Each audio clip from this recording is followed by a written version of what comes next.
Hello and welcome to The Week That Was, a weekly program where we critically assess the major happenings of the week.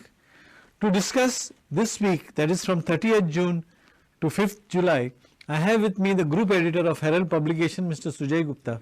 Welcome to the show. Thank you. This week, we have a major news which runs through many pages of the Herald on many days, and that is the Panchayat elections.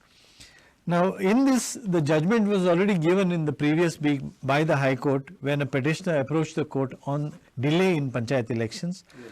So, this week we catch up with the government urging the High Court to allow for 30 more days to complete the polling process.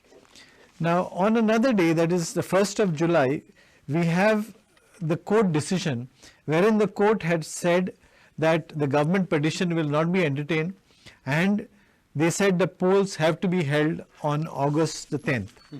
And then we have a Herald headline on July the 4th, wherein Herald has done a scrutiny of the various reasons which have been given by the government in various fora, in the court and outside, because these vary.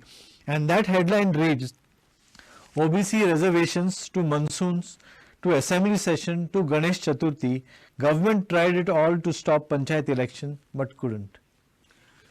Okay, this whole package needs to be broken up into 2 or 3 parts because the postponement of the Panchayat elections or the desire to postpone the Panchayat elections, come what may, is beyond just doing it to ensure that there are enough reservations for OBCs, as we have found out. Because the government kept on changing the goalposts of excuses. I would call them goalposts of excuses. It all first started off from May 16th onwards. Developments that happened between May 16th and May 24th. The government first said that they want time to postpone the postpone the elections because of OBC reservations. So there was a letter on May 19th. There was another letter on May 20th. Essentially saying that the government has sought time to carry out the OBC reservations. Okay. On the 22nd or 23rd, I'm not very clear about the dates, not recalling, but it's there. Either on the 22nd or 23rd, the state government wrote to them saying that as per Supreme Court directives, the elections to the panchayats will have to be held before the expiry of the 5-year term. It's very clear. It shall be held before the expiry of the 5-year term, and under no circumstances will it be postponed. The government then subsequently decided to take a fig leaf of an excuse where there was another order, or there were past instances where elections were postponed due to very serious natural calamities and disasters. The government tried to use that excuse also to postpone it when the OBC issue did not materialize. The court very clearly said that if you cannot do OBC reservations of the wards, which in any case the government had a long time to do it and they did not. That's another matter. Then they said you need to proceed with the elections without the reservations of the OBC. The government is now turning around and trying to express that out of its sympathy for the OBCs, it will go to the extent of not having the elections and deprive 186 panchayats from their local self-government. The question that people have asked, and we had a debate recently, and it was very eloquently highlighted by a lot of experts, saying that if OBC reservations was the issue, then they have enough time to do it. You can't have a fait accompli and say it is not done. That is one. Then if you study the different applications made by the government before the High Court in response to public interest litigations by various public spirited individuals, the government has actually given various excuses ranging from, and the OBC reservations is not one of them, ranging from floods and monsoons, Ganesh Chaturthi, the assembly election, and so on and so forth. I will just highlight one more very interesting, and that is the reason why we decided to see, all we decided to do was to tell the people, look, the OBC reservations is just one, seems to be one excuse. Because if that was the case, then the government wouldn't have brought in so many other issues. In paragraph 37 of the application written by the Director of Panchayats to the High Court, para 37, okay, where the Director of Panchayats, lady, she says that if the elections are held during monsoons, the ballot paper will get wet and the ink that is used may get smudged. Yeah. Because of which you should not have elections. It has gone down to that level that people getting into a dry room will have an issue with ballot papers getting wet. So I'm just saying, this is trivial, and the court, in reply to that, has actually termed this with due respect. The court has said that this particular paragraph 37 was absolutely trivial. The word trivial is a word used by the court. Yeah. So nothing needs to be said. It is very clear. We have not said anything. We have only gone step by step on the documents presented by the government and the views of the court, and that exactly has been the genesis of our report. Okay. So on July the 1st, the Herald has an interesting story on page 3. Yeah. And this is one minister pointing to another minister's department, where Revenue Minister Babush Monserrat demands a vigilance inquiry with regard to the sorry state of Goa's roads, and that refers to Nilesh Kabra's PWD department. Right. It has become a bit of a interesting phenomenon where different ministers of the government who are now holding charge of other departments are taking pot shots at erstwhile ministers of the same department. Yeah. It just so happens that in the case of the TCP, it's a little different, but the pot shots are against another colleague, former colleague. Yeah. Where the TCP minister is taking pot shots at a former colleague. Yeah. But otherwise, this is also interesting where you have Babush Monserrat talking about the vigilance inquiry into the roads, which is headed by Nilesh Kabral. I mean, he's the PWD minister. All I can say, it is the game of one-upmanship, and to show that each minister is a man of action and taking decisions. But I think all these things should be sorted out, and governance is a collective responsibility, and the cabinet is collectively responsible, and they are all equal in stature. So if there is an issue, I think the cabinet must meet and understand what the situation is. Yeah. And we all know that there's so much work to be done with regard to roads, because the roads are just crumbling with the first sign of the rains, and even now it just shows how shoddy our road construction work has been done. In fact, most probably, if you look at the total cost spent on repairs over the years, the cost of repairs is equal to the cost of the road itself, if you look at it that way. Yeah. Okay. So tons and tons of, crores and crores of public money is literally going down the drain. The metaphor is literal now. It's no longer, metaphorical. It's literally going down the drain. And the state of Panjim is in a shambles. If you look at why just Panjim? If you now go into the rural areas, interior areas, roads have just crumbled and are giving way. So a vigilance inquiry is needed, but the vigilance inquiry shouldn't be political. It should be factual, and the culprit should be brought to book.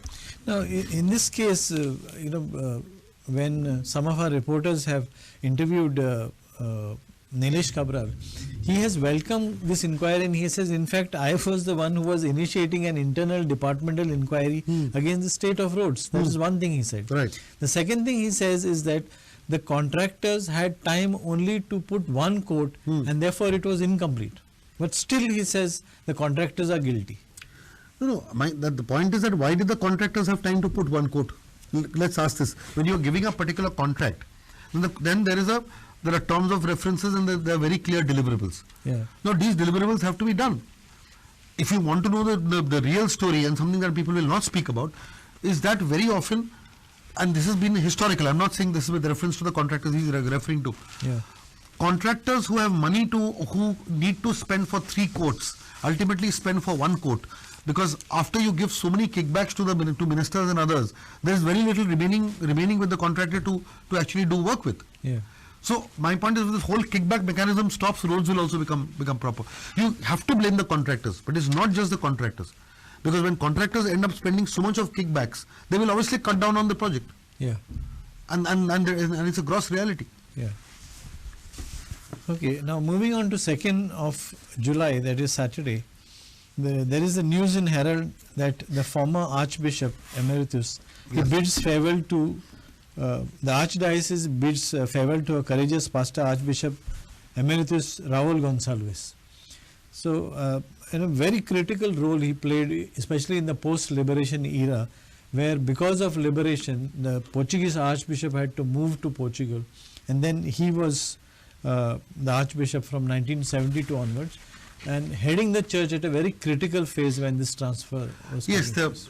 the late Archbishop Raul Gonzalez is not only known in Goa, but he's got a very wide acceptance and respect and love and affection all throughout the country, and also not just India but in the Lusophone world as well.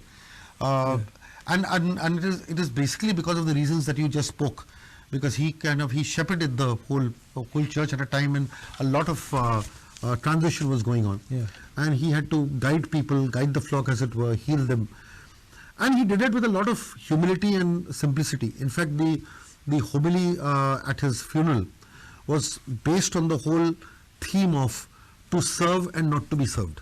That was the homily on his, and that completely espouses the man and the man and his teachings.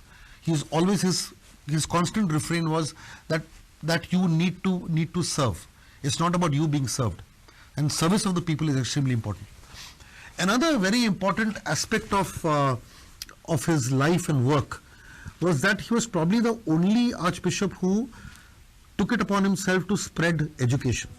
He was the one who we know used to actually go and visit schools, visit institutions, visit orphanages, talk to people. So he also laid a great emphasis on education, and took pains to personally step out and extensively travel and go to educational institutions. So that is another big takeaway. So obviously it's with great sense of sorrow, and people will miss him. But of course the Lord has called him and he had to go. So but in his passing, Goa has of course lost a great person, and all we can say is that we need to follow his ideals that he taught us. Okay. On July 3rd, again a headline in the Herald, and it's a very, very part of the elaborate investigation that Herald has done over the weeks, and highlighted this issue and made this the central issue of discourse, even with regard to the political class and the chief minister. In continuing this, and this is a person who has come forward because Herald had carried these stories of land grabbing. Yes, correct. And in this case, we have a very important headline which actually tries to grasp the situation. Dragged, beaten and his home demolished. A blind man from Veli's day of horror as land grabbing gundas came calling. Yes, this is one story among all the stories that we've done and continue to do. And each story is a story of a lot of pain. But I would say this story stands out for the simple reason that the people who did this had absolutely no remorse and decided to drag a blind man out of his own house. Beat him up. No, they didn't actually beat him up, that would be wrong to say, but they shoved him and treated him roughly. And this happened when his wife had gone to the market. He was alone in the house. People who committed this barbaric act, they came in, they took him out of the house, shoved him, and they started demolishing the house right then and there. This shows the elaborate planning which goes into these kind of acts. These were not, and by the way, these were not it's not a team sent by the panchayat or the municipality. This was a private army which came in with nothing in their hand. They will say that the JMFC court in Margao, I think C division if I am not mistaken, had given a verdict saying that he needs to be evicted because the property belongs to the people who are doing the eviction. So the thing is, this eviction that happened, eviction of the blind man beating up, was based on an eviction order issued by the JMFC court in Margao. The court purely went by the documents that they had, and it is now very, very clear that the land grabbers had actually managed to forge a gift deed signed between the original owners and the people who on paper literally grabbed the land from the blind man's family. And interestingly, in that eviction, in that gift deed, they had forged the signature of this blind man. I'm forgetting his name. He's a Dias family, I think. Florencio Dias. Yes, that family, yes. So the thing is now, Florencio's signature was forged on the gift deed, showing that he was a witness to the land being gifted from the original owner to the guys who grabbed it. Now, how funny is this? Will a person staying there be a witness to a gift deed which actually takes the property away from him. Away from him. In this kind of a manner. Yeah. So, okay, and based on this gift deed, the court decided to nullify the sale deed and recognize this gift deed. Yeah. And based on, okay, by the way, also, the court order was also not a final order. It was a preliminary decree. Based on a preliminary decree, the land grabbers went into the house, dragged the blind man out, and a decree that was got through forgery, and does this. The shocking part here is, where is the police? Where are even the neighbors? I think we should point fingers also at Goan society and people living in the villages. Yeah. Could there be nobody to come and protect them? Could there be nobody to make a noise? Have we in Goa become so isolated that we can't even protect a blind neighbor from getting thrown out? These are questions that need to be asked. See, land grabbers are anyway criminals, but what is the system doing? Why is the police still feigning ignorance about the whole case? Yeah. Why is the Valley PI even telling us, even to this day, that no official complaint has been filed and we are not aware of it? They have washed their hands by saying that no police official was involved in dragging them out of the house. Exactly. So they know the house has been demolished. They know a blind man has been beaten up. They know that this family is living elsewhere. The house has been demolished. Can the police now work with these blinkers on, that just because we've not had a complaint and just because we did not demolish, we will turn our eyes away from this? Can't they even see that there is a law and order situation that has happened? That is the issue. My point is, different arms of the state are working with blinkers on and with absolutely no heart. Which is why a blind man had to come to Herald for justice. He came all the way to Margao, climbed the stairs of our Margao office and came and cried out for justice. This is how shocking the story is. Yeah.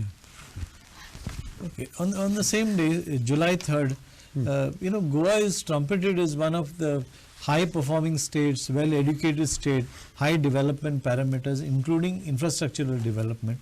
And here we have a story, which is a page 1 anchor on Herald, which talks about a family which has to cross a temporary bridge which is built by them with no proper access to their house.